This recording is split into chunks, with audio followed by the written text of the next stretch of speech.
Punjabi radio US ਸੁਣ ਰਹੇ ਸਾਰੇ ਸਰੋਤਿਆਂ ਨੂੰ ਬਲਵਿੰਦਰ ਕੌਰ ਵੱਲੋਂ ਪਿਆਰ ਭਰੀ ਸਤਿ ਸ਼੍ਰੀ ਅਕਾਲ। ਸਰੋਤੇ ਪ੍ਰੋਗਰਾਮ ਖਬਰ ਤੇ ਨਜ਼ਰ ਵਿੱਚ ਹੋਣਗੇ ਸਾਡੇ ਨਾਲ ਬਲਤੇਜ ਪੰਨੂ ਜੀ ਦੱਸਣਗੇ ਭਾਰਤ ਵਿੱਚ ਪੰਜਾਬ ਦੇ ਵਿੱਚ ਕੀ ਕੁਝ ਵਾਪਰਿਆ। ਖਬਰਾਂ ਤੇ ਨਜ਼ਰ ਮਾਰਾਂਗੇ। ਖਬਰਾਂ ਤੋਂ ਪਹਿਲਾਂ ਧੰਨਵਾਦ ਸਾਡੇ ਸਪਾਂਸਰ ਦਾ ਜਿਨ੍ਹਾਂ ਨੇ ਇਸ ਪ੍ਰੋਗਰਾਮ ਨੂੰ ਸਪਾਂਸਰ ਕੀਤਾ। ਸਭ ਤੱਕ ਪਹੁੰਚਾਇਆ ਖਾਲਸਾ ਇੰਸ਼ੋਰੈਂਸ ਏਜੰਸੀ ਸਾਨੂੰ ਜੇ 4082722500 ਹਰ ਇੱਕ ਤਰ੍ਹਾਂ ਦੀ ਇੰਸ਼ੋਰੈਂਸ ਕਰਦੇ ਨੇ। ਗੁਰਜੀਤ ਸਿੰਘ ਬਰਦੀ, ਗਲੋਬਸ, ਸਤਨਾਮ ਸਿੰਘ ਸ਼ੇਰਗਿੱਲ, ਸਲਮਾ, ਰਣਵੀਰ ਸਿੰਘ ਰਾਣਾ, ਬੇਕਰਸਫੀਲਡ, ਮਨਜੀਤ ਸਿੰਘ ਦੀਵਾਨਾ, ਫਰਜ਼ਨੋ, ਚਰਨਜੀਤ ਬਡਵਾਲ, ਜਬਸਿਟੀ। ਬਹੁਤ ਧੰਨਵਾਦ ਕਰਦੇ ਹਾਂ ਪ੍ਰੋਗਰਾਮਾਂ ਨੂੰ ਸਪਾਂਸਰ ਕਰਦੇ ਹੋ, ਸਭ ਤੱਕ ਪਹੁੰਚਾਉਂਦੇ ਹੋ। ਸਾਡੇ ਨਾਲ ਜੁੜ ਚੁੱਕੇ ਨੇ ਬਲਤੇਜ ਪੰਨੂ ਜੀ। ਸਤਿ ਸ਼੍ਰੀ ਅਕਾਲ, ਸਵਾਗਤ ਹੈ ਜੀ। ਸਤਿ ਸ਼੍ਰੀ ਅਕਾਲ ਜੀ, ਧੰਨਵਾਦ ਜੀ, ਬਹੁਤ ਮਿਹਰਬਾਨੀ। ਤੇ ਗੱਲ ਕਰਦੇ ਹਾਂ ਜੀ ਪੰਜਾਬ ਦੇ ਵਿੱਚ ਇੱਕ ਹੋਰ ਮੌਤ ਤੇ ਇੱਕ ਪਿੰਡ ਦੇ ਵਿੱਚ ਕਾਫੀ ਕੇਸ ਨਿਕਲੇ ਆ। ਬਿਲਕੁਲ ਜੀ, ਇਹ ਐਕਚੁਅਲੀ ਇਹ ਹੈ ਕਿ ਪੰਜਾਬ ਦੇ ਵਿੱਚ ਜਿਹੜੀ ਕੇਸਾਂ ਦੀ ਗਿਣਤੀ ਆ ਉਹ ਨਿਰੰਤਰ ਵੱਧ ਰਹੀ ਹੈ ਔਰ ਕਰਫਿਊ ਦੇ ਬਾਵਜੂਦ ਇਹ ਕੇਸ ਵਧਣੇ ਜਾਰੀ ਨੇ। ਇੱਕ ਤਾਂ ਜਿਹੜੀ ਮੌਤ ਹੈ ਰੋਪੜ ਦਾ ਪਿੰਡ ਆ ਜੀ ਤਾਮਲੀ, ਇੱਥੋਂ ਦਾ 55 ਸਾਲਾਂ ਦਾ ਮੋਹਨ ਸਿੰਘ ਸੀਗਾ। ਉਹਨੇ PGI ਦੇ ਵਿੱਚ ਦਮ ਤੋੜ ਦਿੱਤਾ। 30 ਮਾਰਚ ਨੂੰ ਹਾਈ ਬਲੱਡ ਪ੍ਰੈਸ਼ਰ ਤੇ ਡਾਇਬੀਟੀਜ਼ ਦੇ ਕਰਕੇ ਉਹਨੂੰ ਭਰਤੀ ਕੀਤਾ ਗਿਆ ਸੀਗਾ। 5 ਮਾਰਚ ਨੂੰ ਉਹਦੀ ਰਿਪੋਰਟ ਪੋਜ਼ਿਟਿਵ ਆਈ ਕਰੋਨਾ ਵਾਇਰਸ ਦੀ। 2 ਦਿਨ ਤੋਂ ਬਾਅਦ ਉਹਦੀ ਪਤਨੀ ਤੇ ਬੇਟਾ ਵੀ ਜਿਹੜਾ ਉਹ ਪੋਜ਼ਿਟਿਵ ਪਾਏ ਗਏ ਔਰ ਰਾਤ ਇਹਦੀ ਜਿਹੜੀ ਉਹ ਡੈਥ ਹੋ ਗਈ ਹੌਸਪੀਟਲ ਦੇ ਵਿੱਚ। ਕੱਲ 16 ਨਵੇਂ ਪੋਜ਼ਿਟਿਵ ਕੇਸ ਜਿਹੜੇ ਆ ਜੀ ਉਹ ਆਏ ਆ। ਮੋਹਾਲੀ ਡਿਸਟ੍ਰਿਕਟ ਇਸ ਵੇਲੇ ਘਿਰ ਗਿਆ। ਮੋਹਾਲੀ ਦੇ ਵਿੱਚ 10 ਨਵੇਂ ਕੇਸ ਇੱਕੋ ਦਿਨ ਦੇ ਵਿੱਚ ਜਿਹੜੇ ਉਹ ਆਏ ਆ। ਲੁਧਿਆਣਾ ਤੇ ਜਲੰਧਰ ਦੇ ਵਿੱਚ 2-2, ਫਰੀਦਕੋਟ ਤੇ ਮੁਕਤਸਰ ਦੇ ਵਿੱਚ ਇੱਕ ਮਾਮਲਾ ਸਾਹਮਣੇ ਆਇਆ। ਅੰਕੜਾ 115 ਦੇ ਉੱਤੇ ਜਿਹੜਾ ਜੀ ਉਹ ਪਹੁੰਚ ਗਿਆ। 2937 ਲੋਕਾਂ ਦੇ ਸੈਂਪਲ ਦੇ ਵਿੱਚੋਂ 2614 ਦੀ ਰਿਪੋਰਟ ਜਿਹੜੀ ਉਹ ਨੈਗੇਟਿਵ ਆਈ ਆ। 217 ਦੀ ਰਿਪੋਰਟ ਦਾ ਇੰਤਜ਼ਾਰ ਹੈ। 2 ਦੀ ਹਾਲਤ ਗੰਭੀਰ ਜਿਹੜੀ ਉਹ ਬਣੀ ਹੋਈ ਆ। ਮੋਹਾਲੀ ਜਿਹੜਾ ਜੀ ਉਹ ਹੌਟ ਸਪਾਟ ਬਣ ਗਿਆ ਜਿਹੜਾ ਕਰੋਨਾ ਵਾਇਰਸ ਦਾ। ਇੱਥੇ ਇਕੱਲੇ ਮੋਹਾਲੀ ਡਿਸਟ੍ਰਿਕਟ ਦੇ ਵਿੱਚ ਜਿਹੜੀ ਗਿਣਤੀ ਆ ਉਹ 36 ਹੋ ਗਈ ਹੈ ਜੀ ਔਰ 21 ਲੋਕ ਨੇ ਡੇਰਾ ਬਸੀ ਦੇ ਪਿੰਡ ਜਵਾਰਪੁਰ ਦੇ ਰਹਿਣ ਵਾਲੇ। ਸਵਾਲ ਇਹ ਆ ਕਿ ਇਹਨਾਂ ਦੀ ਕੋਈ ਟਰੈਵਲ ਹਿਸਟਰੀ ਨਹੀਂ ਗੀ। ਇੰਨੇ ਕੇਸ ਇੱਕੋ ਪਿੰਡ ਦੇ ਵਿੱਚ ਕਿਉਂ ਆ ਗਏ? ਇਹ ਆਪਣੇ ਆਪ ਦੇ ਵਿੱਚ ਜਿਹੜਾ ਜੀ ਉਹ ਵੱਡਾ ਸਵਾਲ ਹੈ। ਜਦੋਂ ਥੋੜ੍ਹੀ ਭੋਖ ਪੜਤਾਲ ਕੀਤੀ ਗਈ ਤਾਂ ਮਾਮਲਾ ਇਹ ਵੀ ਸਾਹਮਣੇ ਆਇਆ ਕਿ ਪਿਛਲੇ ਦਿਨਾਂ ਦੇ ਵਿੱਚ ਨੇਤਾ ਜੀ ਨੇ ਉੱਥੇ ਸੈਨੀਟਾਈਜ਼ਰ ਵੰਡਣਾ ਤੇ ਨੇਤਾ ਜੀ ਨੇ ਨਾਲ ਮਾਸਕ ਵੰਡਣੇ ਸੀ। ਮਾਸਕ ਤੇ ਸੈਨੀਟਾਈਜ਼ਰ ਵੰਡਣ ਤੋਂ ਪਹਿਲਾਂ ਥੋਕ ਦੇ ਵਿੱਚ ਕਰਫਿਊ ਪਾਸ ਵੰਡੇ ਗਏ। 4 ਬੰਦੇ ਨਾ ਹੋਣ ਤੇ ਨੇਤਾ ਜੀ ਨੂੰ ਮਜ਼ਾ ਨਹੀਂ ਆਉਂਦਾ ਫੋਟੋ ਖਿਚਾਉਣ ਦਾ। ਜਿਹੜੇ ਕਰਫਿਊ ਪਾਸ ਵੰਡੇ ਗਏ ਉਹ ਵੀ ਏਦਾਂ ਵੰਡੇ ਗਏ ਕਿ ਜਿਹੜਾ SDM ਦੇ ਵੱਲੋਂ ਜਾਰੀ ਕਰਫਿਊ ਪਾਸ ਆ ਉਹਦੀ ਥੱਲੇ ਸਟੈਂਪ ਲੱਗੀ, ਸਾਈਨ ਹੋਏ ਆ, ਨਾਂ ਖਾਲੀ ਆ, ਪਤਾ ਖਾਲੀ ਆ। ਜਿਹਨੂੰ ਸੱਦਣਾ ਆਪੋ ਆਪਣੇ ਬੰਦਿਆਂ ਨੂੰ ਉੱਤੇ ਨਾਂ ਭਰ ਕੇ ਜਿਹੜਾ ਉਹ ਸੱਦ ਲਓ। ਕਿਸੇ ਨੂੰ ਕੋਈ ਸ਼ੱਕ ਸ਼ੁਬਾ ਹੋਵੇ ਤਾਂ ਮੈਂ ਆਪਣੇ ਫੇਸਬੁੱਕ ਦੇ ਉੱਤੇ ਉਹਦੀ ਫੋਟੋ ਪਾਈ ਹੈ ਜਿਹੜੇ ਪਾਸ ਦੀ, ਜਿਹਦੇ ਵਿੱਚ ਬਿਨਾਂ ਨਾਮ ਤੋਂ ਹੈ ਜੀ। ਇਹ ਕਿਤੇ ਨਾ ਕਿਤੇ ਕਾਰਨ ਜਿਹੜਾ ਇਸ ਪਿੰਡ ਦਾ ਜਿਹੜਾ ਰਿਹਾ। ਉੱਥੇ ਕੋਈ ਵਿੱਚ ਹੋਊ ਜਿਹਦੇ ਤੋਂ ਅੱਗੇ ਜਿਹੜੀ ਜੀ ਇਹ ਲਾਗ ਬਹੁਤਿਆਂ ਨੂੰ ਲੱਗ ਗਈ। ਹੁਣ ਪ੍ਰਸ਼ਾਸਨ ਵੀ ਉਹਦੇ 'ਚ ਜ਼ਿੰਮੇਵਾਰ ਹੈ, ਉਹਦੇ 'ਚ ਨੇਤਾ ਜੀ ਖਾਸ ਤੌਰ ਦੇ ਉੱਤੇ ਜ਼ਿੰਮੇਵਾਰ ਆ। ਹੁਣ ਪ੍ਰਸ਼ਾਸਨ ਵਾਲੇ ਮੰਨ ਲਓ ਜਿਹੜੇ SDM ਨੇ, ਜੇ ਉਹਨਾਂ ਨੂੰ ਇਹ ਜਾਂਦਾ, ਦੇਖੋ ਕੋਤਾਹੀ ਉਹਨਾਂ ਨੇ ਕੀ ਨੇਤਾ ਦੇ ਕਹੇ ਦੇ ਉੱਤੇ ਵੀ ਕੋਤਾਹੀ ਉਹਨਾਂ ਨੂੰ ਇਹੋ ਜਿਹੇ ਮੌਕੇ ਦੇ ਉੱਤੇ ਨਹੀਂ ਸੀ ਕਰਨੀ ਚਾਹੀਦੀ। ਕਿਉਂ ਕਰ ਲਈ? ਕਿਉਂ ਥੋਕ ਦੇ ਵਿੱਚ ਪਾਸ ਜਿਹੜੇ ਸੀ ਉਹ ਜਾਰੀ ਕਰ ਦਿੱਤੇ? ਸਵਾਲ ਤਾਂ ਜਿਹੜਾ ਖੜਾ ਹੋ ਗਿਆ ਇਹਨਾਂ ਦੀ। ਹੁਣ ਇੰਨੇ ਲੋਕ ਉੱਥੇ ਇੱਕੋ ਪਿੰਡ ਦੇ ਪੋਜ਼ਿਟਿਵ ਜਿਹੜੇ ਆ ਉਹ ਆ ਗਏ ਆ। ਇਹਦੇ ਉੱਤੇ ਛਾਣਬੀਨ ਤਾਂ ਚੱਲ ਰਹੀ ਹੈ ਕਿ ਕਿਉਂ ਮੋਹਾਲੀ ਡਿਸਟ੍ਰਿਕਟ ਦੇ ਵਿੱਚ ਇੰਨੇ ਜ਼ਿਆਦਾ ਹੈ। ਸ਼ਾਇਦ ਕਿਤੇ ਨਾ ਕਿਤੇ ਜੋ ਮੈਨੂੰ ਲੱਗਦਾ ਜੀ ਉਹ ਇਹ ਆ ਕਿ ਫੋਟੋਆਂ ਵੀ ਸਭ ਤੋਂ ਵੱਧ ਇੱਥੇ ਖਿਚਾਈਆਂ ਗਈਆਂ ਨੇ, ਲੋਕ ਵੀ ਸਭ ਤੋਂ ਵੱਧ ਇੱਥੇ ਇਕੱਠੇ ਕੀਤੇ ਗਏ ਆ। ਉਹ ਇੱਕ ਕਿਤੇ ਨਾ ਕਿਤੇ ਰੀਜ਼ਨ ਜਿਹੜਾ ਜੀ ਹੋ ਸਕਦਾ ਆ। ਇਹ ਪੋਸੀਬਿਲਿਟੀ ਹੈ ਕਿ ਇਹ ਇੱਕ ਕਾਰਨ ਹੋਵੇ ਕਿ ਮੋਹਾਲੀ ਡਿਸਟ੍ਰਿਕਟ ਦੇ ਵਿੱਚ ਸਭ ਤੋਂ ਜ਼ਿਆਦਾ ਕੇਸ ਇਸ ਵੇਲੇ ਆ ਰਹੇ ਆ। ਇਕੱਲੇ ਮੋਹਾਲੀ ਡਿਸਟ੍ਰਿਕਟ ਦੇ ਵਿੱਚ ਇਹ ਅੰਕੜਾ 36 ਨੂੰ ਪਹੁੰਚ ਗਿਆ ਔਰ ਜਦੋਂ ਨਵਾਂ ਸ਼ਹਿਰ ਦੇ ਇੱਕ ਪਿੰਡ ਦੇ ਵਿੱਚ 14 ਕੇਸ ਜਿਹੜੇ ਜੀ ਉਹ ਆ ਗਏ ਸੀਗੇ ਤੇ ਹਾਲ ਦੁਹਾਈ ਕਿੰਨੀ ਮਚੀ ਸਭ ਨੂੰ ਪਤਾ। ਇਹ ਤਾਂ ਦੁੱਗਣੇ ਕ੍ਰਾਸ ਕਰ ਗਏ ਜੀ ਮੋਹਾਲੀ ਡਿਸਟ੍ਰਿਕਟ ਇਸ ਵੇਲੇ। ਬਿਲਕੁਲ ਜੀ, ਬਹੁਤ ਜ਼ਿਆਦਾ ਆ। ਤੇ ਅੱਗੇ ਗੱਲ ਕਰਦੇ ਹੈਗੇ ਆ ਕਰਫਿਊ ਦੀ ਤੇ ਲਾਕਡਾਊਨ ਦੀ। ਕੀ ਉਸ ਦੇ ਵਿੱਚ ਕੋਈ ਰਾਹਤ ਮਿਲੂਗੀ? ਦੇਖੋ, ਕਰਫਿਊ ਖਤਮ ਹੋਣ ਦੇ ਵਾਸਤੇ ਵੈਸੇ ਇੱਕ ਪਹਿਲਾਂ ਜਿਹੜੀ ਐਡਵਾਈਜ਼ਰੀ ਸੀ ਉਹ ਦੁਪਹਿਰੇ ਸਾਹਮਣੇ ਆ ਗਈ। ਇਹ ਕਿਹਾ ਗਿਆ ਕਿ ਕਰਫਿਊ 30 ਤਰੀਕ ਤੱਕ ਵੱਧ ਗਿਆ, ਪਰ ਉਹ ਤੁਰੰਤ ਵਾਪਸ ਲੈ ਲਈ ਗਈ। ਇਹ ਆਖਿਆ ਗਿਆ ਕਿ ਇਹ ਗਲਤ ਜਾਰੀ ਹੋ ਗਈ ਸੀ। ਅਜੇ ਕਰਫਿਊ ਦੇ ਸੰਬੰਧੀ ਕੋਈ ਫੈਸਲਾ ਨਹੀਂ ਲਿਆ ਗਿਆ ਪੰਜਾਬ ਦੇ ਵਿੱਚ। ਮੰਤਰੀ ਸਮੂਹ ਜਿਹੜੇ ਨੇ ਜੀ ਉਹਨਾਂ ਨੇ ਇਹ ਫੈਸਲਾ ਜਿਹੜਾ ਮੁੱਖ ਮੰਤਰੀ ਦੇ ਉੱਤੇ ਛੱਡਿਆ ਕਿ ਉਹਨਾਂ ਨੇ ਕੀ ਜਿਹੜਾ ਉਹ ਕਰਨਾ, ਵਧਾਉਣਾ ਘਟਾਉਣਾ ਕਿਵੇਂ ਕਰਨਾ। ਇਹ ਵੀ ਕਿਹਾ ਜਾ ਰਿਹਾ ਹੈ ਕਿ ਕਰਫਿਊ ਨੂੰ ਖਤਮ ਕਰਨ ਦੇ ਵਾਸਤੇ ਟਾਸਕ ਫੋਰਸ ਜਿਹੜੀ ਹੈ ਜੀ ਉਹ ਬਣਾਈ ਜਾਊਗੀ। ਇਹ ਵਾਪਸ ਕਿਉਂ ਲਏਗੀ ਐਡਵਾਈਜ਼ਰੀ? ਇਹਦੇ ਵਾਸਤੇ ਕਿਹਾ ਜਾ ਰਿਹਾ ਕਿ ਇਹਦੇ ਵਿੱਚ ਕੁਝ ਟੈਕਨੀਕਲ ਮਿਸਟੇਕ ਸੀਗੀ, ਕਿਉਂਕਿ ਮੰਤਰੀ ਮੰਡਲ ਦੀ ਮੀਟਿੰਗ ਜਿਹੜੀ ਜੀ ਅਜਿਹੇ ਵੱਡੇ ਫੈਸਲੇ ਦੇ ਵਾਸਤੇ ਜ਼ਰੂਰੀ ਹੁੰਦੀ ਹੈ। ਭਾਵ ਕਿ ਮੰਤਰੀ ਮੰਡਲ ਦੀ ਮੀਟਿੰਗ ਚਾਹੇ ਉਹ ਕਾਗਜ਼ੀ ਕਾਰਵਾਈ ਹੋਵੇ ਉਹਦੇ ਉੱਤੇ ਉਹਦੀ ਮੋਹਰ ਚਾਹੀਦੀ ਹੈ। ਇਸ ਕਰਕੇ ਇਹ ਵਾਪਸ ਲਈ ਗਈ ਹੋ ਸਕਦੀ ਹੈ, ਜਿਹਦੇ ਤੋਂ ਇੱਕ ਗੱਲ ਜਿਹੜੀ ਦਿਖ ਰਹੀ ਆ ਕਿ ਸ਼ਾਇਦ ਜਿਹੜਾ ਕਰਫਿਊ ਆ ਜੀ ਉਹ 30 ਤੱਕ ਵਧੂਗਾ। ਜਿੱਥੋਂ ਤੱਕ ਲੋਕਡਾਊਨ ਦੀ ਗੱਲ ਹੈ, ਲੋਕਡਾਊਨ ਦੇ ਬਾਰੇ ਦੇ ਵਿੱਚ ਪ੍ਰਧਾਨ ਮੰਤਰੀ ਹੁਣਾਂ ਨੇ ਜਿਹੜਾ ਜੀ ਇਹਨੂੰ ਸੋਸ਼ਲ ਐਮਰਜੈਂਸੀ ਜਿਹੜਾ ਉਹ ਕਰਾਰ ਦਿੱਤਾ। ਵੀਡੀਓ ਕਾਨਫਰੰਸਿੰਗ ਦੇ ਵਿੱਚ ਇਹ ਗੱਲ ਉਹਨਾਂ ਨੇ ਕਹੀ ਹੈ ਤੇ ਕਈ ਰਾਜਾਂ ਦੀਆਂ ਸਰਕਾਰਾਂ ਨੇ ਇਹ ਲੋਕਡਾਊਨ ਵਧਾਉਣ ਦੇ ਵਾਸਤੇ ਕਿਹਾ, ਔਰ ਇਹ ਵੀ ਕਿਹਾ ਜਾ ਰਿਹਾ ਕਿ ਇੱਕਦਮ ਇਹਨੂੰ ਨਹੀਂ ਖੋਲਿਆ ਜਾ ਸਕਦਾ, ਜਿਹੜਾ ਕਿ ਸਹੀ ਫੈਸਲਾ ਜੀ। ਜਿਹੜਾ ਕਿਉਂਕਿ ਇੱਥੇ ਚਾਹੇ ਉਹ ਕਰਫਿਊ ਹੈ ਚਾਹੇ ਲੋਕਡਾਊਨ ਹੈ, ਜੇ ਮੰਨ ਲਓ ਇਹ ਕਹਿ ਦਿੱਤਾ ਜਾਂਦਾ ਜੀ ਕਿ ਕੱਲ ਤੋਂ ਖੁੱਲ ਗਿਆ ਕਰਫਿਊ, ਕੱਲ ਤੋਂ ਲੋਕਡਾਊਨ ਖੁੱਲ ਗਿਆ, ਇਹ ਲੋਕ ਉਹੀ ਨੇ ਥਾਲੀ ਕੁੱਟ ਮਹਿਕਮਾ। ਜੇ ਇਹ ਕਹਿਤਾ ਜੀ ਕਿ 5 ਵਜੇ ਥਾਲੀਆਂ ਕੁੱਟੋ ਤੇ ਉਹਨੂੰ ਕਿੱਥੋਂ ਤੱਕ ਲੈ ਗਏ ਇਹ ਲੋਕ, ਜਲੂਸ ਬਣਾ ਲਏ, ਢੋਲ ਲਾਏ, ਨੱਚਣ ਲੱਗ ਗਏ, ਡਾਂਸ ਕਰਨ ਲੱਗ ਗਏ, ਔਰ ਮੁੜ ਕੇ ਇਹ ਕਹਿਤਾ ਇਹਦੀ ਮੋਮਬੱਤੀਆਂ ਬਾਲੋ ਤੇ ਮੋਮਬੱਤੀਆਂ, ਦੀਵੇ, ਆਤਿਸ਼ਬਾਜ਼ੀਆਂ, ਕਿੰਨਾ ਕੁਝ ਜਿਹੜਾ ਵੀ ਉਹ ਸਾਹਮਣੇ ਆ ਗਿਆ। ਮੰਨ ਲਓ ਜੇ ਇਹ ਕਹਿਤਾ ਜਾਵੇ ਵੀ ਲੋਕਡਾਊਨ ਖੁੱਲ ਗਿਆ ਜਾਂ ਕਰਫਿਊ ਖੁੱਲ ਗਿਆ, ਜੇ ਰਾਤ ਨੂੰ 12 ਵਜੇ ਕਹਿਤਾ ਨਾ ਕਿ 12 ਵਜੇ ਕਰਫਿਊ ਖੁੱਲ ਗਿਆ ਤੇ 1 ਵਜੇ ਇੱਥੋਂ ਦੀਆਂ ਸੜਕਾਂ ਭਰ ਜਾਣੀਆਂ ਜੀ ਢੋਲ ਧਮੱਕੇ ਵਾਲਿਆਂ ਦੀਆਂ। ਜਿਹੜੇ ਇਹ ਥਾਲੀ ਕੁੱਟ ਮਹਿਕਮਾ ਇਹਨਾਂ ਦੇ ਨਾਲ ਦੀ ਨਾਲ ਜਿਹੜਾ ਜੀ ਆ ਕੇ ਸੜਕਾਂ ਦੇ ਉੱਤੇ ਜਿਹੜਾ ਉਹ ਖੱਪ ਪਾਉਣੀ ਸ਼ੁਰੂ ਕਰ ਦੇਣੀ ਆ ਤੇ ਇਹਨਾਂ ਲੋਕਾਂ ਨੇ ਲਾਈਨਾਂ ਲਾ ਕੇ ਜਿਹੜਾ ਜੀ ਉਹ ਖੜ ਜਾਣਾ। ਇਸ ਕਰਕੇ ਇਹ ਫੈਸਲਾ ਦਰੁਸਤ ਜਾਪਦਾ ਕਿ ਇੱਕਦਮ ਨਹੀਂ ਖੋਲਿਆ ਜਾ ਸਕਦਾ, ਹੁਣ ਪੜਾਅਵਾਰ ਖੁੱਲੂਗਾ। ਪੜਾਅਵਾਰ ਕਿਵੇਂ ਖੁੱਲੂਗਾ, ਇਹਦੀ ਕਈ ਤਰ੍ਹਾਂ ਦੀ ਜਿਹੜੀ ਸਟ੍ਰੈਟਜੀ ਆ ਉਹਦੇ ਉੱਤੇ ਕੰਮ ਹੋ ਰਿਹਾ ਹੈ। ਇਹ ਜਿਹੜਾ ਜੀ ਉਹ ਸਹੀ, ਕਿਉਂਕਿ ਜੇ ਇੱਕਦਮ ਚੁੱਕ ਦਿੱਤਾ ਤੇ ਫਿਰ ਸਭ ਨੂੰ ਪਤਾ ਜੀ ਕਿ ਇੱਥੇ ਕੀ ਬਣ ਜਾਣਾ। ਜੀ ਜੀ ਬਿਲਕੁਲ ਸਹੀ ਗੱਲ ਆ। ਤੇ ਗੱਲ ਕਰਦੇ ਹਾਂ ਪੰਜਾਬ ਦੇ ਵਿੱਚ ਕਰਫਿਊ ਜਿਹੜੇ ਤੋੜਨ ਵਾਲੇ ਸੀ 5000 ਦੇ ਕਰੀਬ ਆ, ਉਹ ਖੁੱਲੀਆਂ ਜੇਲ੍ਹਾਂ ਦੇ ਵਿੱਚ ਬੰਦ। ਦੇਖੋ ਇਹ ਪਹਿਲੇ ਸਵਾਲ ਦਾ ਜਵਾਬ ਫਿਰ ਉਹੀ ਹੈ ਨਾ ਕਿ ਜੇ ਖੁੱਲਦਾ ਤਾਂ ਫਿਰ ਕੀ ਬਣੂਗਾ। ਪੰਜਾਬ ਪੁਲਿਸ ਦੇ ਵੱਲੋਂ ਕੋਰੋਨਾ ਵਾਇਰਸ ਦੇ ਫੈਲਾਅ ਨੂੰ ਰੋਕਣ ਦੇ ਵਾਸਤੇ ਕਰਫਿਊ ਦੀਆਂ ਪਾਬੰਦੀਆਂ ਤੋੜਨ ਵਾਲਿਆਂ ਦੇ ਖਿਲਾਫ ਲਗਾਤਾਰ ਕਾਰਵਾਈ ਕਰਨੀ ਪੈ ਰਹੀ ਹੈ ਜੀ ਪੁਲਿਸ ਨੂੰ। ਲੋਕ ਨਹੀਂ ਸਮਝ ਰਹੇ। ਪੁਲਿਸ ਨੇ ਹੁਣ ਤੱਕ 4307 ਮਾਮਲੇ ਦਰਜ ਕੀਤੇ ਆ, 6096 ਲੋਕਾਂ ਨੂੰ ਹਿਰਾਸਤ ਦੇ ਵਿੱਚ ਲਿਆ। ਕਰਫਿਊ ਤੋੜਨ ਵਾਲਿਆਂ ਨੂੰ ਖੁੱਲੀਆਂ ਜੇਲ੍ਹਾਂ ਦੇ ਵਿੱਚ ਰੱਖਣ ਲਈ ਡਿਪਟੀ ਕਮਿਸ਼ਨਰਾਂ ਦੇ ਵੱਲੋਂ ਖੇਡ ਸਟੇਡੀਅਮ, ਸਕੂਲਾਂ ਦੀਆਂ ਜਿਹੜੀਆਂ ਇਮਾਰਤਾਂ ਨੇ ਉਹਨਾਂ ਨੂੰ ਜੇਲ੍ਹ ਐਲਾਨਿਆ ਗਿਆ। ਪੁਲਿਸ ਦੇ ਵੱਲੋਂ ਪਿਛਲੇ 4 ਦਿਨਾਂ ਦੇ ਦੌਰਾਨ 4 ਤੋਂ 8 ਅਪ੍ਰੈਲ ਤੱਕ 4959 ਲੋਕਾਂ ਨੂੰ 13 ਜ਼ਿਲ੍ਹਿਆਂ ਦੀਆਂ ਜੇਲ੍ਹਾਂ ਦੇ ਵਿੱਚ ਭੇਜਿਆ ਗਿਆ। ਪਾਬੰਦੀਆਂ ਤੋੜਨ ਵਾਲਿਆਂ ਦੇ ਉੱਤੇ ਨਿਗਰਾਨੀ ਲਈ ਪੁਲਿਸ ਦੇ ਵੱਲੋਂ ਡਰੋਨ ਕੈਮਰਿਆਂ ਦੀ ਮਦਦ ਵੀ ਲਈ ਜਾ ਰਹੀ ਆ। ਪਿੰਡਾਂ ਨੂੰ ਪੂਰੀ ਤਰ੍ਹਾਂ ਸੀਲ ਕਰਵਾਇਆ ਗਿਆ। ਕਈ ਡਿਸਟ੍ਰਿਕਟ ਦੇ ਵਿੱਚ ਰਿਟਾਇਰਡ ਪੁਲਿਸ ਅਫਸਰਾਂ ਤੇ ਰਿਟਾਇਰਡ ਜਿਹੜੇ ਫੌਜੀ ਨੇ ਉਹਨਾਂ ਦੀਆਂ ਸੇਵਾਵਾਂ ਵੀ ਲਈਆਂ ਜਾ ਰਹੀਆਂ ਨੇ। ਸੀਨੀਅਰ ਪੁਲਿਸ ਅਧਿਕਾਰੀਆਂ ਦਾ ਇਹ ਕਹਿਣਾ ਹੈ ਕਿ ਉਹ ਲੋਕਾਂ ਤੇ ਸਖਤ ਕਾਨੂੰਨੀ ਕਾਰਵਾਈ ਨਹੀਂ ਕਰਨਾ ਚਾਹੁੰਦੇ, ਪਰ ਕਰੋਨਾ ਵਾਇਰਸ ਤੋਂ ਬਚਾਅ ਤੇ ਫੈਲਾਅ ਰੋਕਣ ਦੇ ਵਾਸਤੇ ਇਹ ਸਟੈਪ ਉਹਨਾਂ ਨੂੰ ਲੈਣੇ ਜਿਹੜਾ ਜੀ ਉਹ ਪੈ ਰਹੇ ਆ। ਜੇ ਉਹਨਾਂ ਨੇ ਇਹ ਵੀ ਕਿਹਾ ਕਿ ਜਿਸ ਤਰ੍ਹਾਂ ਦੀਆਂ ਹਦਾਇਤਾਂ ਕੇਂਦਰ ਦੀ ਸਰਕਾਰ ਤੋਂ ਮਿਲ ਰਹੀਆਂ ਨੇ ਉਹਨੂੰ ਵੇਖਦਿਆਂ ਹੋਇਆ ਪੰਜਾਬ ਦੇ ਵਿੱਚ ਕਰੋਨਾ ਵਾਇਰਸ ਦੇ ਖਤਰੇ ਦੇ ਬੱਦਲ ਮੰਡਰਾ ਰਹੇ ਆ। ਸੂਬੇ ਦੇ ਵਿੱਚ ਕਣਕ ਦੀ ਵਾਢੀ ਸ਼ੁਰੂ ਹੋਣ ਤੋਂ ਪਹਿਲਾਂ ਲੋਕਾਂ ਨੂੰ ਅਨੁਸ਼ਾਸਨ ਦੇ ਵਿੱਚ ਲਿਆਉਣਾ ਜ਼ਰੂਰੀ ਹੈ। ਰਾਜ ਸਰਕਾਰ ਦੇ ਵੱਲੋਂ ਪੰਜਾਬ 'ਚ ਮੰਡੀਆਂ 15 ਅਪ੍ਰੈਲ ਤੋਂ ਖੋਲ੍ਹਣ ਦੀ ਜਿਹੜੀ ਜੀ ਉਹ ਸਕੀਮ ਬਣਾਈ ਜਾ ਰਹੀ ਹੈ। ਸਿਹਤ ਵਿਭਾਗ ਦੇ ਅਧਿਕਾਰੀ ਕਹਿੰਦੇ ਆ ਕਿ ਸੂਬੇ ਦੇ ਵਿੱਚ ਵਾਇਰਸ ਤੇਜ਼ੀ ਨਾਲ ਫੈਲ ਰਿਹਾ। ਨਵੇਂ ਮਰੀਜ਼ਾਂ ਨੂੰ ਵਾਇਰਸ ਦੀ ਲਾਗ ਲੱਗਣ ਦੇ ਸਰੋਤ ਦਾ ਪਤਾ ਹੀ ਨਹੀਂ ਲੱਗ ਰਿਹਾ। ਸੂਬੇ ਦੇ ਵਿੱਚ ਪਾਬੰਦੀਆਂ ਜਿਹੜੀਆਂ ਜੀ ਇਹਨੂੰ 18ਵਾਂ ਦਿਨ ਸ਼ੁਰੂ ਹੋ ਗਿਆ, 30 ਅਪ੍ਰੈਲ ਤੱਕ ਜਾਰੀ ਰਹਿਣ ਦੇ ਅਸਾਰ ਬਣਦੇ ਜਾ ਰਹੇ ਆ। ਕਰਫਿਊ ਦੀਆਂ ਪਾਬੰਦੀਆਂ ਕਰਕੇ ਲੋਕਾਂ ਨੂੰ ਸਾਹਮਣਾ ਜਿਹੜਾ ਜੀ ਮੁਸ਼ਕਲਾਂ ਦਾ ਕਰਨਾ ਪੈ ਰਿਹਾ। ਬਹੁ ਗਿਣਤੀ ਪਿੰਡਾਂ ਤੇ ਸ਼ਹਿਰਾਂ ਨੂੰ ਮੁਕੰਮਲ ਤੌਰ ਦੇ ਉੱਤੇ ਸੀਲ ਜਿਹੜਾ ਜੀ ਉਹ ਕੀਤਾ ਗਿਆ। ਪਿੰਡਾਂ ਦੇ ਰਾਹਾਂ ਦੇ ਉੱਤੇ ਪੱਕੀ ਨਾਕਾਬੰਦੀ ਜਿਹੜੀ ਹੈ ਜੀ ਉਹ ਕੀਤੀ ਗਈ ਆ। ਲੋਕ ਫੇਰ ਵੀ ਟਿਕ ਨਹੀਂ ਰਹੇ ਔਰ ਕੋਈ ਨਾ ਕੋਈ ਬਹਾਨਾ ਬਣਾ ਕੇ ਬਾਹਰ ਨਿਕਲਣਾ ਚਾਹੁੰਦੇ ਆ। ਜਿਹੜੇ ਇਹ ਖੁੱਲੀਆਂ ਜੇਲ੍ਹਾਂ ਦੇ ਵਿੱਚ ਦਿੱਤੇ ਗਏ ਆ ਇਹ ਸਾਰੇ ਉਹ ਬਹਾਨੇਬਾਜ਼ ਹੀ ਆ ਜੀ। ਮੈਂ ਇੱਥੇ ਕੁੱਤੇ ਨੂੰ ਘੁਮਾਉਣ ਆਇਆ ਸੀਗਾ ਜੀ, ਮੇਰਾ ਆਹ ਰਹਿ ਗਿਆ ਜੀ, ਮੇਰਾ ਉਹ ਰਹਿ ਗਿਆ।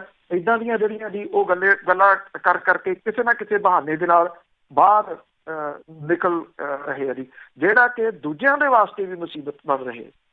ਜੀ ਜੀ ਬਿਲਕੁਲ। ਤੇ ਅੱਗੇ ਕਰਦੇ ਆ GST ਦਾ, ਤੇ GST ਦਾ ਪੈਸਾ ਕੁਝ ਕੁ ਰਾਜਾਂ ਨੂੰ ਤਾਂ ਮਿਲ ਗਿਆ ਪਰ ਪੰਜਾਬ ਨੂੰ ਪੂਰਾ ਨਹੀਂ ਮਿਲਿਆ।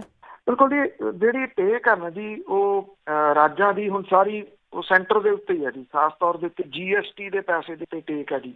ਤੇ ਉਹ ਕਦੋਂ ਮਿਲਦਾ? ਜਦੋਂ GST ਇਹਦੇ ਲੱਗਣੀ ਸੀਗੀ ਉਦੋਂ ਜਿਹੜੇ ਝੰਡਾ ਬਰਦਾਰ ਬਣੇ ਸੀਗੇ GST ਦੇ, ਉਹਨਾਂ 'ਚ ਮਨਪ੍ਰੀਤ ਸਿੰਘ ਬਾਦਲ ਹੋਰੀ ਵੀ ਸੀਗੇ ਇੱਕ। ਅੱਜ ਉਹਨਾਂ ਨੂੰ ਜਿਹੜਾ ਵੀ ਉਹ ਪਤਾ ਲੱਗ ਰਿਹਾ ਕਿ ਇਹ GST ਦੇ ਰੂਪ ਦੇ ਵਿੱਚ ਕਿਵੇਂ ਸੂਬਿਆਂ ਦੇ ਹੱਥ ਵੱਢ ਕੇ ਕੇਂਦਰ ਦੀ ਸਰਕਾਰ ਨੇ ਆਪਣੇ ਕੋਲੇ ਗਹਿਣੇ ਧਰ ਲਏ, ਔਰ 34,000 ਕਰੋੜ ਰੁਪਈਆ GST ਦੇ ਮੁਆਵਜ਼ੇ ਵਜੋਂ ਜਾਰੀ ਕੀਤਾ ਜੀ। ਇਹਨੂੰ ਮੁਆਵਜ਼ਾ ਕਹਿ ਰਹੇ ਆ, ਜਿਹੜਾ ਕਲੈਕਟ ਕੀਤਾ, ਪਰ ਮੁਆਵਜ਼ਾ ਹੁਣ ਦੱਸ ਰਹੇ ਆ ਜੀ। ਮੰਗਲਵਾਰ ਨੂੰ ਕੱਲ ਜਿਹੜਾ ਸੀਗਾ ਜੀ ਉਹ 14,103 ਕਰੋੜ ਰੁਪਈਆ ਜਾਰੀ ਕੀਤੇ ਜਾਣ ਦੇ ਨਾਲ ਅਕਤੂਬਰ ਤੇ ਨਵੰਬਰ ਦਾ ਬਕਾਇਆ GST ਮੁਆਵਜ਼ਾ 34,000 ਕਰੋੜ ਰੁਪਈਆ ਜਿਹੜਾ ਬਣਦਾ ਉਹ ਅਦਾ ਕੀਤਾ ਗਿਆ। 19,950 ਕਰੋੜ ਰੁਪਈਏ ਦੀ ਪਹਿਲੀ ਕਿਸ਼ਤ 17 ਫਰਵਰੀ ਨੂੰ ਜਿਹੜੀ ਉਹ ਦਿੱਤੀ ਜਾ ਚੁੱਕੀ ਆ। ਵਿੱਤ ਮੰਤਰਾਲਾ ਦਸੰਬਰ ਤੇ ਜਨਵਰੀ ਦਾ ਬਕਾਇਆ ਵੀ ਸੂਬਿਆਂ ਨੂੰ ਕਿਸ਼ਤਾਂ 'ਚ ਛੇਤੀ ਜਾਰੀ ਕਰ ਸਕਦਾ ਹੈ। ਸਰਕਾਰ ਨੇ ਸੂਬਿਆਂ ਤੇ ਕੇਂਦਰ ਸ਼ਾਸਿਤ ਪ੍ਰਦੇਸ਼ਾਂ ਨੂੰ GST ਮੁਆਵਜ਼ੇ ਵਜੋਂ ਕਰੀਬ 1,35,000 ਕਰੋੜ ਰੁਪਈਆ ਜਿਹੜਾ ਜੀ ਉਹ ਜਾਰੀ ਕੀਤਾ। ਕਾਨੂੰਨ ਦੇ ਤਹਿਤ GST ਲਾਗੂ ਹੋਣ ਦੇ ਪਹਿਲੇ 5 ਸਾਲਾਂ ਦੇ ਦੌਰਾਨ ਜੇ ਮਾਲੀਏ ਦੇ ਵਿੱਚ ਕੋਈ ਨੁਕਸਾਨ ਜਿਹੜਾ ਜੀ ਉਹ ਹੁੰਦਾ ਤਾਂ ਜਿਹੜੀ ਇਹ ਕੇਂਦਰ ਜਿਹੜਾ ਜੀ ਉਹ ਸੂਬਿਆਂ ਨੂੰ ਇਹਨੂੰ ਜਿਹੜੀ ਉਹਦੀ ਭਰਪਾਈ ਕੀਤੀ ਜਾਂਦੀ ਆ। ਔਰ ਕੇਂਦਰ 1 ਜੁਲਾਈ 17 ਨੂੰ GST ਲਾਗੂ ਕੀਤੇ ਜਾਣ ਤੋਂ ਬਾਅਦ ਹੁਣ ਤੱਕ ਸੂਬਿਆਂ ਨੂੰ ਮੁਆਵਜ਼ੇ ਵਜੋਂ ਕਰੀਬ 2,45,000 ਕਰੋੜ ਰੁਪਈਆ ਜਾਰੀ ਕਰ ਚੁੱਕਾ ਹੈ। ਜੇ ਪੰਜਾਬ ਦੀ ਗੱਲ ਕਰੀਏ ਤਾਂ ਜਿਹੜਾ ਇਹਦੇ ਵਿੱਚ ਪੰਜਾਬ ਨੂੰ GST ਬਕਾਏ ਦੇ 1,136 ਕਰੋੜ ਰੁਪਈਏ ਮਿਲ ਗਏ, ਪਰ 5,664 ਕਰੋੜ ਰੁਪਈਏ ਅਜੇ ਵੀ ਕੇਂਦਰ ਦੇ ਵੱਲ ਜਿਹੜਾ ਜੀ ਉਹ ਬਕਾਇਆ ਖੜੇ ਆ। ਇਸ ਪੈਸੇ ਦੇ ਨਾਲ ਤਨਖਾਹਾਂ ਦੇਣ ਦਾ ਕੰਮ ਵੀ ਨਹੀਂ ਚੱਲਣਾ, ਕਿਉਂਕਿ ਤਨਖਾਹਾਂ ਲਈ 2,100 ਕਰੋੜ ਰੁਪਈਆ ਚਾਹੀਦਾ। ਕੋਰੋਨਾ ਨਾਲ ਜੰਗ ਲੜਨ ਦੇ ਵਾਸਤੇ ਵੱਖਰੇ ਤੌਰ ਦੇ ਉੱਤੇ ਪੈਸਾ ਚਾਹੀਦਾ। ਮੁੱਖ ਮੰਤਰੀ ਨੇ GST ਦਾ ਬਕਾਇਆ ਦੇਣ ਦੇ ਵਾਸਤੇ ਪ੍ਰਧਾਨ ਮੰਤਰੀ, ਕੇਂਦਰੀ ਵਿੱਤ ਮੰਤਰੀ, ਗ੍ਰਹਿ ਮੰਤਰੀ ਨੂੰ ਜਿਹੜੀਆਂ ਚਿੱਠੀਆਂ ਲਿਖੀਆਂ ਸੀ, ਮੰਗ ਕੀ ਸੀ ਕਿ ਲੋਕਡਾਊਨ ਤੇ ਕਰਫਿਊ ਕਰਕੇ ਸੂਬੇ ਦੇ ਆਪਣੇ ਸਾਧਨਾਂ ਤੋਂ ਆਮਦਨ ਬੰਦ ਹੋ ਗਈ ਆ। ਸੂਬੇ ਨੂੰ COVID-19 ਖਿਲਾਫ ਲੜਾਈ ਲੜਨ ਦੇ ਵਿੱਚ ਮੁਸ਼ਕਲਾਂ ਦਾ ਸਾਹਮਣਾ ਕਰਨਾ ਪੈ ਰਿਹਾ। ਉਹਨੂੰ ਫੌਰੀ ਤੌਰ ਦੇ ਉੱਤੇ GST ਦਾ ਬਕਾਇਆ ਜਿਹੜਾ ਜੀ ਉਹ ਜਾਰੀ ਕੀਤਾ ਜਾਵੇ। ਇਹ ਦੱਸਿਆ ਜਾ ਰਿਹਾ ਜੀ ਕਿ ਪੈਸਾ ਸਰਕਾਰ ਦੀ ਆਮਦਨ ਹੈ, ਇਹਦੇ ਵਿੱਚੋਂ ਤਨਖਾਹਾਂ ਦੇਣ ਸਰੇ ਹੋਰ ਕੰਮਾਂ 'ਚ ਇਹਨੂੰ ਵਰਤਿਆ ਜਾਊਗਾ।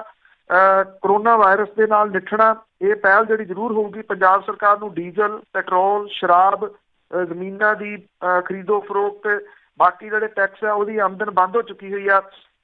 ਜ਼ਰੂਰੀ ਵਸਤਾਂ ਦੀ ਢੋਆ ਢੁਆਈ ਲਈ ਟਰੱਕ ਚੱਲ ਰਹੇ ਆ, ਕੰਬਾਈਨਾਂ ਤੇ ਟਰੈਕਟਰ ਚੱਲਣੇ ਸ਼ੁਰੂ ਹੋ ਜਾਣਗੇ, ਜਿਹਦੇ ਨਾਲ ਕੁਛ ਆਮਦਨ ਜਿਹੜੀ ਆ ਉਹ ਆਉਣ ਲੱਗੂਗੀ।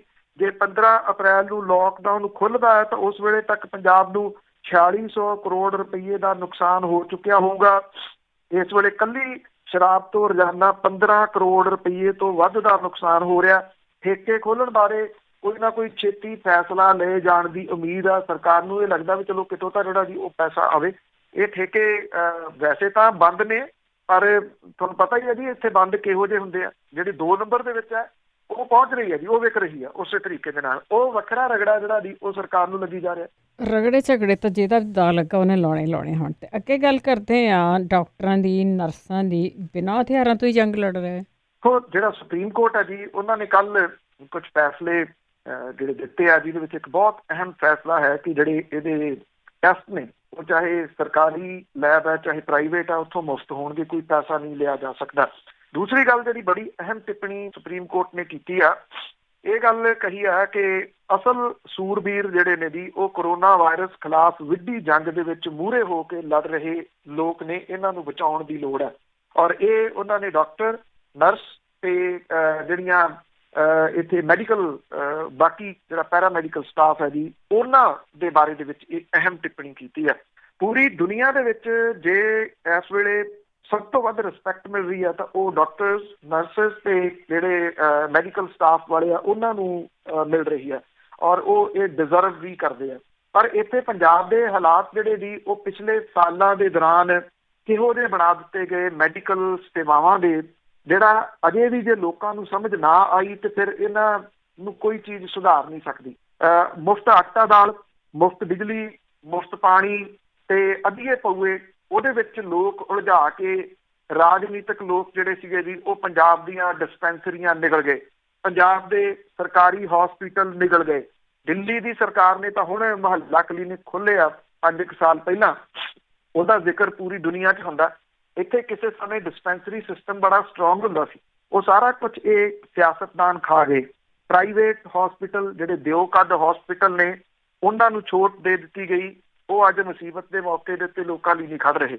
ਜਿਹੜੇ ਡਾਕਟਰ ਤੇ ਹੋਰ ਅਮਲਾ ਉਹ ਬਿਨਾਂ ਹਥਿਆਰਾਂ ਤੋਂ ਇਹ ਲੜਾਈ ਲੜ ਰਹੇ ਆ ਜੀ। PPE ਕਿੱਟਾਂ ਹੈ ਨਹੀਂ ਗੀਆਂ, N95 ਮਾਸਕ ਹੈ ਨਹੀਂ ਗੇ, ਦਸਤਾਨੇ ਹੈ ਨਹੀਂ ਗੇ, ਸੈਨੀਟਾਈਜ਼ਰ ਦੀ ਜਿਹੜੀ ਹੈ ਜੀ ਉਹ ਵੱਡੇ ਪੱਧਰ ਦੇ ਉੱਤੇ ਲੋੜ ਹੈ। ਅੰਮ੍ਰਿਤਸਰ ਦੇ ਵਿੱਚ ਗੁਰੂ ਨਾਨਕ ਦੇਵ ਹਸਪੀਟਲ ਦੇ ਵਿੱਚ ਜਿਹੜਾ ਆਈਸੋਲੇਸ਼ਨ ਵਾਰਡ ਹੈ, ਉੱਥੇ ਜਿਹੜੇ ਲੜ ਰਹੇ ਜੂਨੀਅਰ ਰੈਜ਼ੀਡੈਂਟ ਡਾਕਟਰ ਤੇ ਨਰਸਾਂ ਤੇ ਬਾਕੀ ਜਿਹੜਾ ਪੈਰਾਮੈਡੀਕਲ ਸਟਾਫ ਹੈ ਜੀ ਉਹ ਬਿਨਾਂ ਹਥਿਆਰਾਂ ਤੋਂ ਲੜ ਰਿਹਾ। ਜਿਹੜੇ ਰਾਤ ਡਿਊਟੀ ਕਰਦੇ ਆ ਉਹਦੇ ਵਿੱਚ ਜਿਹੜੇ ਜੂਨੀਅਰ ਰੈਜ਼ੀਡੈਂਟ ਡਾਕਟਰ ਨੇ ਜੀ 12 ਘੰਟੇ ਦੀ ਡਿਊਟੀ ਇਹਨਾਂ ਨੂੰ ਰਾਤ ਵੇਲੇ ਦੇਣੀ ਹੁੰਦੀ ਹੈ। ਦਿਨ ਵਾਲੇ ਆ ਉਹ 6-6 ਘੰਟੇ ਡਿਊਟੀ ਆ। ਐਮਰਜੈਂਸੀ ਦੇ ਮੌਕੇ ਦੇ ਉੱਤੇ ਗੇੜਾ ਜ਼ਰੂਰ ਜਿਹੜਾ ਜੀ ਉਹ ਕੱਢਦੇ ਆ। ਇਹਨਾਂ ਦੇ ਕੋਲੇ ਇਹਨਾਂ ਚੀਜ਼ਾਂ ਦੀ ਘਾਟ ਹੈ ਜੀ। PPE ਕਿੱਟਾਂ ਹੈ ਨਹੀਂ ਗੀਆਂ, N95 ਮਾਸਕ ਹੈ ਨਹੀਂ ਗੇ, ਦਸਤਾਨੇ ਤੇ ਸੈਨੀਟਾਈਜ਼ਰ ਦੀ ਲੋੜ ਹੈ। ਇੱਥੇ ਜਿਹੜੇ ਜਲੰਧਰ ਆ ਜੀ, ਜਲੰਧਰ ਦੇ ਵਿੱਚ ਜਿਹੜਾ ਸਿਵਲ ਹਸਪੀਟਲ ਆ ਉੱਥੇ ਵੀ PPE ਜਿਹੜੀਆਂ ਕਿੱਟਾਂ ਉਹ ਹੈ ਨਹੀਂ ਗੀਆਂ ਜੀ। ਮੈਡੀਕਲ ਸੁਪਰਡੈਂਟ ਦਫ਼ਤਰ ਦੇ ਬਾਹਰ ਜਿਹੜਾ ਜੀ ਇਹਨਾਂ ਨਰਸਾਂ ਨੇ ਤੇ ਸਵੀਪਰ ਜਿਹੜੇ ਨੇ ਜੀ ਉਹਨਾਂ ਨੇ ਰੋਸ ਪ੍ਰਦਰਸ਼ਨ ਕੀਤਾ ਕਿ ਸਾਨੂੰ ਕਮ ਸੇ ਕਮ PPE ਕਿੱਟ ਤੇ ਮਾਸਕ ਦਸਤਾਨੇ ਤਾਂ ਦੇ ਦਿਓ। ਜਿਹੜਾ ਕਰੋਨਾ ਵਾਇਰਸ ਤੋਂ ਪੀੜਤ ਮਰੀਜ਼ਾਂ ਨੂੰ ਦੇਖਣ ਵਾਲਾ ਸਟਾਫ ਹੈ ਉਹ ਪੋਲੀਥੀਨ ਦੇ ਜਿਹੜੇ ਲਿਫਾਫੇ ਹੁੰਦੇ ਆ ਉਹ ਮੂੰਹ ਦੇ ਉੱਤੇ ਪਾ ਰਿਹਾ ਜੀ, ਉਹਨਾਂ ਕੋਲੇ ਕਿੱਟਾਂ ਜਿਹੜੀਆਂ ਹੈ ਨਹੀਂ। ਇਹ ਹਾਲਾਤ ਜਿਹੜੇ ਜੀ ਇਹ ਬਣਾਏ ਹੋਏ ਆ, ਇਹ ਹਾਲਾਤ ਕੋਈ ਅੱਜ ਕਰੋਨਾ ਵਾਇਰਸ ਦੇ ਆਉਣ ਦੇ ਕਰਕੇ ਨਹੀਂ ਬਣੇ ਜੀ। ਇਹ ਹਾਲਾਤ ਰੀਅਲ ਪਿਕਚਰ ਹੈ ਜਿਹੜੀ ਬੜੀ ਵਾਰੀ ਇੱਥੇ ਜਿਹੜਾ ਜੀ ਤੁਹਾਡੇ ਨਾਲ ਗੱਲਬਾਤ ਕਰਦੇ ਆ ਬਹੁਤ ਵਾਰੀ ਜਿਹੜੇ ਜੀ ਇਹ ਦੱਸਿਆ ਕਿ ਜਿਹੜਾ ਇੱਕ ਡਾਕਟਰ ਕਰੋੜ ਤੋਂ ਉੱਪਰ ਉਹਦਾ ਖਰਚ ਹੋ ਜਾਂਦਾ MBBS ਕਰਦੇ ਆ, ਜੇ ਤੁਸੀਂ ਉਹਨੂੰ 15,000 ਰੁਪਏ ਦੀ ਆਫਰ ਕਰੋਗੇ ਤੇ ਕਿਹੜਾ ਤੁਹਾਡੇ ਕੋਲੇ ਜਿਹੜਾ ਵੀ ਉਹ ਕੰਮ ਕਰੂਗਾ। ਇਹ ਉਹ ਚੀਜ਼ਾਂ ਨੇ ਜਿਹੜੀਆਂ ਲੋਕਾਂ ਨੂੰ ਸੋਚਣੀਆਂ ਚਾਹੀਦੀਆਂ ਸੀ, ਅੱਜ ਤੱਕ ਨਹੀਂ ਸੋਚੀਆਂ ਗਈਆਂ। ਹੁਣ ਸਵਾਲ ਇਹ ਆ ਕਿ ਇਹ ਕਰੋਨਾ ਵਾਇਰਸ ਦੀ ਨਾਮ ਦੀ ਜਿਹੜੀ ਮਹਾਮਾਰੀ ਆ ਇਹ ਜਦੋਂ ਸਮਾਪਤ ਹੋਊਗੀ, ਆਫਟਰ ਆਲ ਤਾਂ ਸਮਾਪਤ ਹੋਊਗੀ ਨਾ, ਤੇ ਉਸ ਤੋਂ ਬਾਅਦ ਕੀ ਲੋਕੀ ਕਦੀ ਇਸ ਪਾਸੇ ਵੱਲ ਨੂੰ ਮੁੜ ਕੇ ਸੋਚਣ ਲੱਗਣਗੇ ਕਿ ਅੱਜ ਉਹਨਾਂ ਨੂੰ ਲੋੜ ਕਿਸ ਚੀਜ਼ ਦੀ ਹੈ ਜੀ। ਜਿਹੜਾ ਫ੍ਰੀ ਆਟਾ ਦਾਲ ਹੈ ਉਹ ਕੰਮ ਨਹੀਂ ਆ ਰਹੀ, ਫ੍ਰੀ ਬਿਜਲੀ, ਫ੍ਰੀ ਪਾਣੀ ਜਿਹੜਾ ਉਹ ਕੰਮ ਨਹੀਂ ਆ ਰਿਹਾ ਜੀ। ਇਸ ਵੇਲੇ ਕੰਮ ਕੀ ਹੋਣਾ ਆ ਜਿਹੜੇ ਜੀ ਮੈਡੀਕਲ ਚੀਜ਼ਾਂ, ਡਿਸਪੈਂਸਰੀਆਂ, ਹਸਪੀਟਲ, ਕੀ ਇਸ ਪਾਸੇ ਵੱਲ ਨੂੰ ਲੋਕ ਸੋਚਣਗੇ ਦਿੱਲੀ ਵਾਲਿਆਂ ਵਾਂਗੂ ਜਿਹੜਾ ਜੀ ਇਹ ਕਿਤੇ ਸਿਆਣੇ ਹੋਣਗੇ? ਇਹ ਵੱਡਾ ਸਵਾਲ ਹੈ। ਅੱਜ ਪੂਰੇ ਮੁਲਕ ਦੇ ਵਿੱਚ ਜੇ ਕੋਈ ਵਿਅਕਤੀ ਹਿੱਕ ਥਾਪੜ ਕੇ ਕਹਿ ਰਿਹਾ ਰਾਜ ਕਰ ਰਿਹਾ ਤਾਂ ਉਹ ਦਿੱਲੀ ਦਾ ਮੁੱਖ ਮੰਤਰੀ ਹੈ, ਜਿਹੜਾ ਕਹਿੰਦਾ ਕਿ ਅਸੀਂ 30,000 ਜੇ ਮਰੀਜ਼ ਆਉਂਦਾ ਤੇ ਸਾਡੇ ਕੋਲੇ ਉਹਦਾ ਇੰਤਜ਼ਾਮ ਹੈ 30,000। ਇੱਥੇ 30 ਆਉਂਦੇ ਆ ਤੇ ਉਹਦੇ ਨਾਲ ਜਿਹੜੀ ਵੀ ਉਹ ਮੁਸੀਬਤ ਪਈ ਹੋਈ ਹੈ। ਉਹ ਕਿਉਂ ਕਹਿ ਰਿਹਾ? ਕਿਉਂਕਿ 5 ਸਾਲ ਉਹਨਾਂ ਨੇ ਮੈਡੀਕਲ ਸੇਵਾਵਾਂ ਨੂੰ ਬਿਹਤਰ ਹੀ ਨਹੀਂ ਬਣਾਇਆ। ਵਨ ਆਫ ਦੀ ਬੈਸਟ ਜਿਹੜਾ ਜੀ ਉਹਦੇ ਨੇੜੇ ਤੇੜੇ ਉਹ ਜ਼ਰੂਰ ਲੈ ਗਿਆ। ਉੱਥੇ ਸਿਰਫ ਦਿੱਲੀ ਦੇ ਵਿੱਚ ਜਿਹੜਾ ਜੀ ਇਹ ਬਜਟ ਦੇ ਵਿੱਚ ਇਹਦੀਆਂ ਲਗਾਤਾਰ ਜਿਹੜਾ ਜੀ ਉਹ ਵਾਧਾ ਕੀਤਾ ਗਿਆ ਮੈਡੀਕਲ ਤੇ ਐਜੂਕੇਸ਼ਨ ਦੇ ਵਿੱਚ, ਔਰ ਇੱਥੇ ਬਾਕੀ ਥਾਵਾਂ ਦੇ ਉੱਤੇ ਸਾਰੇ ਇਹ ਖਾ ਪੀ ਗਏ ਜੀ। ਇਹ 'ਚ ਤਾਂ ਕੋਈ ਦੋ ਰਾਵਾਂ ਨਹੀਂ ਹੈਗੀਆਂ, ਇਹ ਖਾ ਪੀ ਗਏ ਇਹ। ਤੇ ਅੱਗੇ ਪਠਲਾਵਾ ਵਾਲਿਆਂ ਦੀ ਜੇ ਗੱਲ ਕਰੀਏ ਤੇ ਉਹਨਾਂ ਨੇ ਵੀ ਹੁਣ ਸੁੱਖ ਦਾ ਸਾਹ ਲਿਆ। ਤਾਂ ਪਠਲਾਵਾ ਵਾਲੇ ਬਹੁਤ ਜਿਹੜਾ ਜੀ ਨਿਸ਼ਾਨੇ ਦੇ ਉੱਤੇ ਰਹੇ, ਨਾ ਸਿਰਫ ਪਠਲਾਵਾ ਬਲਕਿ ਉਹਦੇ ਨੇੜੇ ਦੇ ਬਾਕੀ ਪਿੰਡ ਵੀ 11 ਪਿੰਡ ਸੀਲ ਹੋਏ ਰਹੇ। ਹੁਸ਼ਿਆਰਪੁਰ ਡਿਸਟ੍ਰਿਕਟ ਦੇ ਜਿਹੜੇ ਅੱਧੀ ਦਰਜਨ ਤੋਂ ਉੱਪਰ ਜਿਹੜੇ ਪਿੰਡ ਸੀ ਉਹ ਸੀਲ ਹੋਏ ਰਹੇ। ਸੋਚਿਆ ਜਾ ਸਕਦਾ ਹੈ ਕਿ ਇਹ ਲੋਕ ਜਿਹੜੇ ਬਿਮਾਰੀ ਦੇ ਨਾਲ, ਵਾਇਰਸ ਦੇ ਨਾਲ ਜੂਝਦੇ ਰਹੇ, ਮਾਨਸਿਕ ਤੌਰ ਦੇ ਉੱਤੇ ਇਹਨਾਂ ਦੀ ਮਦਦ ਕਰਨ ਦੀ ਜਗ੍ਹਾ ਦੇ ਉੱਤੇ ਆ ਲੰਡੂ ਸਿੰਗਰ ਉਹਨਾਂ ਨੇ ਗਾਣੇ ਗਾ ਕੇ ਇਹਨਾਂ ਨੂੰ ਜਿਹੜਾ ਉਹ ਵਿਲਨ ਬਣਾਉਣ ਦੀ ਕੋਸ਼ਿਸ਼ ਜਿਹੜੀ ਉਹ ਕੀਤੀ, ਪਰ ਇਹ ਹੀਰੋ ਬਣ ਕੇ ਨਿਕਲ ਰਹੇ ਆ ਜੀ। ਇਸ ਵੇਲੇ 7 ਲੋਕ ਨੇ ਜੀ ਜਿਹੜੇ ਸਿਹਤਯਾਬ ਹੋ ਗਏ ਨੇ ਪਠਲਾਵਾ ਦੇ, ਔਰ ਇੱਥੋਂ ਦਾ ਜਿਹੜਾ ਮਾਹੌਲ ਹੈ ਜੀ ਉਹਦੇ ਵਿੱਚ ਹੁਣ ਇੱਕ ਪੋਜ਼ਿਟਿਵ ਚੀਜ਼ ਜਿਹੜੀ ਜੀ ਉਹ ਦਿਸ ਰਹੀ ਹੈ। ਕਰੋਨਾ ਦੇ ਉੱਤੇ ਜਿੱਤ ਪਾਉਣ ਵਾਲੇ ਪਿੰਡ ਪਠਲਾਵਾ ਦੇ ਜਿਹੜੇ ਗ੍ਰੰਥੀ ਸਿੰਘ ਨੇ, ਇੱਥੋਂ ਦਾ ਧਾਰਮਿਕ ਸਥਾਨ ਹੈ ਜੀ, ਉੱਥੋਂ ਦਾ ਸੰਚਾਲਕ ਹੈ ਬਾਬਾ ਗੁਰਬਚਨ ਸਿੰਘ ਤੇ ਪਿੰਡ ਦਾ ਸਰਪੰਚ ਹਰਪਾਲ ਸਿੰਘ। ਧਾਰਮਿਕ ਸਥਾਨ ਦੇ ਸੰਚਾਲਕ ਜਿਹੜੇ ਆ ਜੀ ਉਹ ਕਹਿੰਦੇ ਆ ਕਿ ਔਖੀ ਘੜੀ ਦੇ ਵਿੱਚ ਡਾਕਟਰ ਉਹਨਾਂ ਲਈ ਰੱਬ ਬਣ ਕੇ ਬੌੜੇ ਆ। ਬੜੀ ਅਹਿਮ ਟਿੱਪਣੀ ਆ ਉਹਨਾਂ ਦੀ। ਔਰ ਇਸੇ ਪਿੰਡ ਦੀਆਂ ਬਲਦੇਵ ਸਿੰਘ ਦੀਆਂ ਪੋਤਰੀਆਂ ਹਰਪ੍ਰੀਤ ਕੌਰ, ਕਿਰਨਪ੍ਰੀਤ ਕੌਰ, ਗੁਰਲੀਨ ਕੌਰ, ਇਹਨਾਂ ਦੇ ਜਿਹੜੇ ਟੈਸਟ ਨੇ ਜੀ ਉਹ ਨੈਗੇਟਿਵ ਆਏ ਨੇ, ਔਰ ਉਹ ਹੁਣ ਹੱਥਾਂ ਦੇ ਵਿੱਚ ਤਖਤੀਆਂ ਫੜ ਕੇ ਲੋਕਾਂ ਨੂੰ ਅਪੀਲ ਕਰ ਰਹੀਆਂ ਕਿ ਹਿੰਮਤ ਰੱਖੋ, ਅਸੀਂ ਜੇ ਜੰਗ ਜਿੱਤ ਸਕਦੀਆਂ ਤੇ ਜੰਗ ਤੁਸੀਂ ਵੀ ਜਿੱਤ ਸਕਦੇ ਹੋ। ਪਿੰਡ ਦੇ ਫਤਿਹ ਸਿੰਘ ਜਿਹੜੇ ਕਿ ਬਲਦੇਵ ਸਿੰਘ ਦੇ ਪੁੱਤਰ ਆ ਜੀ, ਮਨਜਿੰਦਰ ਸਿੰਘ, ਉਹਨੇ ਡਰਨ ਦੀ ਥਾਂ ਆਪਣੀ ਇੱਛਾ ਸ਼ਕਤੀ ਜਿਹੜੀ ਹੈ ਜੀ ਉਹਨੂੰ ਮਜ਼ਬੂਤ ਕਰਨ ਦੀ ਰਾਏ ਜਿਹੜੀ ਉਹ ਦਿੱਤੀ ਆ। ਉਧਰ ਇੱਕ ਹੋਰ ਚੰਗੀ ਖਬਰ ਜਿਹੜੀ ਹੈ ਜੀ ਉਹ ਜਲੰਧਰ ਡਿਸਟ੍ਰਿਕਟ ਦੇ ਪਿੰਡ ਜਿਹੜਾ ਵਿਰਕਾ ਉੱਥੋਂ ਵੀ ਆ ਰਹੀ ਹੈ। ਇੱਥੋਂ ਦੇ 3 ਜਾਣੇ ਜਿਹੜੇ ਸੀਗੇ ਜੀ ਉਹਨਾਂ ਦੀ ਰਿਪੋਰਟ ਵੀ ਹੁਣ ਨੈਗੇਟਿਵ ਆਈ ਆ। ਇਹ ਬਲਦੇਵ ਸਿੰਘ ਦੇ ਨੇੜਲੇ ਰਿਸ਼ਤੇਦਾਰ ਸੀਗੇ ਜਿਨ੍ਹਾਂ ਦੀ ਰਿਪੋਰਟ ਪਹਿਲਾਂ ਜਿਹੜੀ ਉਹ ਪੋਜ਼ਿਟਿਵ ਆਈ ਸੀ। ਇਹ ਬੜੀ ਚੰਗੀ ਜਿਹੜੀ ਦੀ ਖਬਰ ਪਠਲਾਵਾ ਵਾਲਿਆਂ ਦੀ, ਉਹਨਾਂ ਦੀ ਹਿੰਮਤ ਨੂੰ ਦਾਦ ਦੇਣੀ ਬਣਦੀ ਆ, ਉਹਨਾਂ ਪਿੰਡਾਂ ਦੀ ਹਿੰਮਤ ਨੂੰ ਦਾਦ ਦੇਣੀ ਬਣਦੀ ਆ ਜਿਹੜੇ ਪਿੰਡਾਂ ਦੇ ਲੋਕ ਇਸ ਵੇਲੇ ਕੰਧ ਬਣ ਕੇ ਖੜੋਂਦੇ ਨਜ਼ਰ ਆ ਰਹੇ ਆ ਇਹਦੇ ਕਰੋਨਾ ਵਾਇਰਸ ਦੇ ਵਿਚਾਲੇ। ਜਿਵੇਂ ਉਹਨਾਂ ਨੇ ਨਾਕੇ ਜਿਹੜਾ ਜੀ ਉਹ ਲਾਏ ਹੋਏ ਆ, ਉਹ ਲੜ ਰਹੇ ਆ, ਸਿਰ ਪੜਵਾ ਰਹੇ ਆ। ਚਿੱਟੇ ਵਾਲਿਆਂ ਦੀ ਜਿਹੜੀ ਸਮਗਲਿੰਗ ਹੈ ਜੀ ਉਹਦੇ ਨਾਲ ਵੱਖਰਾ ਉਹ ਜੂਝ ਰਹੇ ਆ, ਇਸ ਬਿਮਾਰੀ ਨਾਲ ਵੱਖਰਾ ਜੂਝ ਰਹੇ ਆ। ਕਣਕਾਂ ਜਿਹੜੀਆਂ ਜੀ ਉਹ ਪੱਕ ਗਈਆਂ, ਉਹਨਾਂ ਨੂੰ ਹੌਸਲਾ ਦੇਣ ਦੇ ਵਾਸਤੇ ਪਠਲਾਵੇ ਵਾਲਿਆਂ ਦੀ ਜਿਹੜੀ ਇਹ ਹਿੰਮਤ ਆ ਉਹ ਕਿਤੇ ਨਾ ਕਿਤੇ ਕਾਫੀ ਕੰਮ ਜਿਹੜਾ ਉਹ ਕਰ ਸਕਦੀ ਹੈ। ਪਰ ਨਾਲ ਦੀ ਨਾਲ ਇੱਕ ਜਿਹੜੀ ਦੀ ਦੂਸਰੀ ਗੱਲ ਇਸੇ ਡਿਸਟ੍ਰਿਕਟ ਦੀ ਇਹ ਆ ਗਈ ਕਿ ਇੱਥੇ ਉਸਮਾਨਪੁਰ ਹੈ, ਉੱਥੇ ਇੱਕ ਪ੍ਰਵਾਸੀ ਮਜ਼ਦੂਰ ਔਰਤ ਦਾ ਸੰਸਕਾਰ ਜਿਹੜਾ ਸੀ ਉਹ ਕਰਨ ਤੋਂ ਸ਼ਮਸ਼ਾਨ ਘਾਟ 2 ਨੇ ਜੀ ਇੱਥੇ ਉਸਮਾਨਪੁਰ ਦੇ ਵਿੱਚ, ਉਹ ਦੋਨਾਂ ਨੂੰ ਜੰਦਰੇ ਲਾਤੇ ਵੀ ਅਸੀਂ ਨਹੀਂ ਕਰਨ ਦਿੰਦੇ। ਹਾਲਾਂਕਿ ਇਹ ਔਰਤ ਕਰੋਨਾ ਵਾਇਰਸ ਤੋਂ ਪੀੜਿਤ ਨਹੀਂ ਸੀ। ਜਿੱਥੇ ਇਹਨਾਂ ਦੀਆਂ ਝੁੱਗੀਆਂ ਨੇ ਉਹਦੇ ਨੇੜੇ ਖਾਲੀ ਥਾਂ ਦੇ ਵਿੱਚ ਇਹਦਾ ਸੰਸਕਾਰ ਕੀਤਾ ਗਿਆ।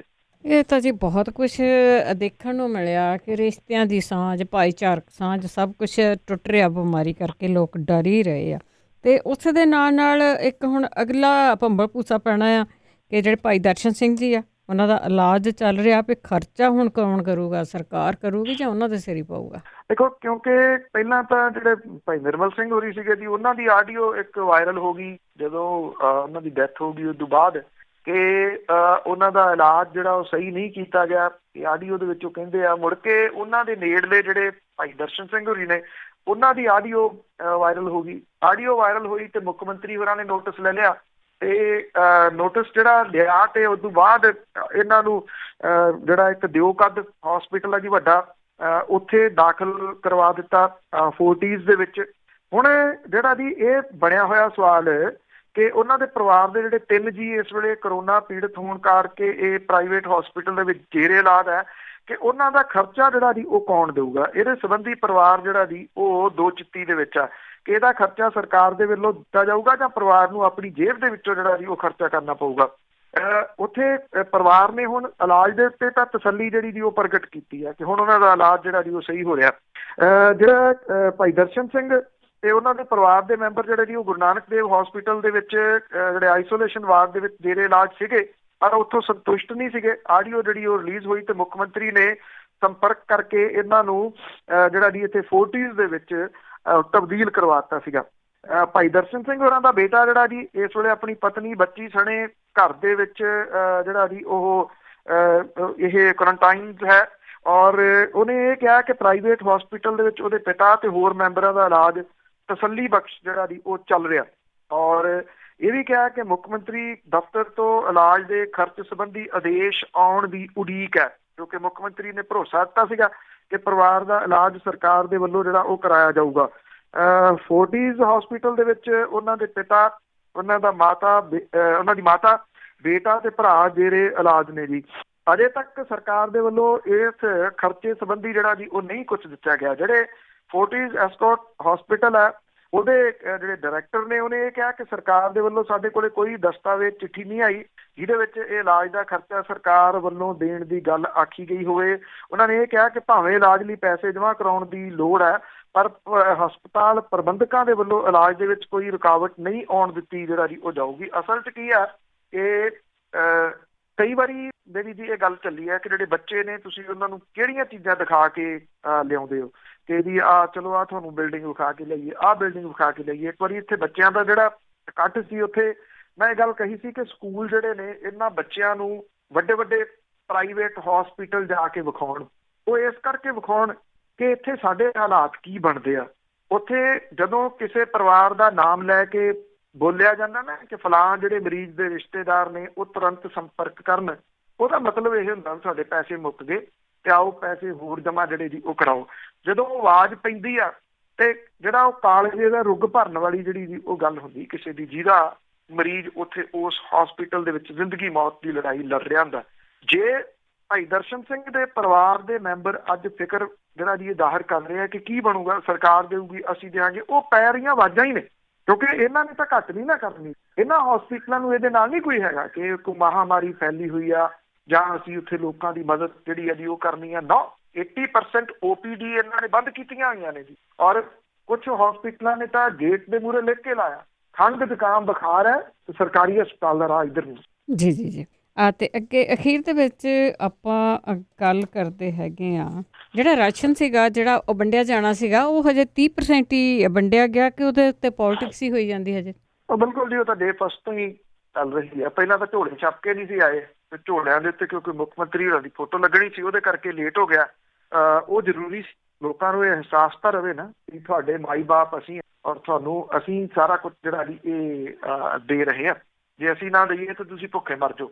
ਤੇ ਇਹਦੇ ਵਿੱਚ ਕੋਈ ਵੀ ਪਿੱਛੇ ਨਹੀਂ ਜੀ, ਕੋਈ ਧਿਰ ਪਿੱਛੇ ਨਹੀਂ। ਮੁੱਖ ਮੰਤਰੀ ਦੀ ਫੋਟੋ ਵਾਲਾ ਝੋਲਾ, ਉਹਦੇ ਵਿੱਚ ਰਾਸ਼ਨ ਆਇਆ, ਜਿਹੜਾ ਬਾਕੀ ਥਾਵਾਂ ਤੇ ਵੰਡਿਆ ਜਾ ਰਿਹਾ, ਕਿੱਟ ਵੰਡੀ ਜਾ ਰਹੀ ਆ, ਉਹਦੇ ਉੱਤੇ ਪ੍ਰਧਾਨ ਮੰਤਰੀ ਹੋਰੀ ਮੁਸਕਰਾਉਂਦੇ ਨਜ਼ਰ ਆ ਰਹੇ ਆ, ਉਹਨਾਂ ਦੀ ਫੋਟੋ ਲੱਗੀ ਹੋਈ ਆ।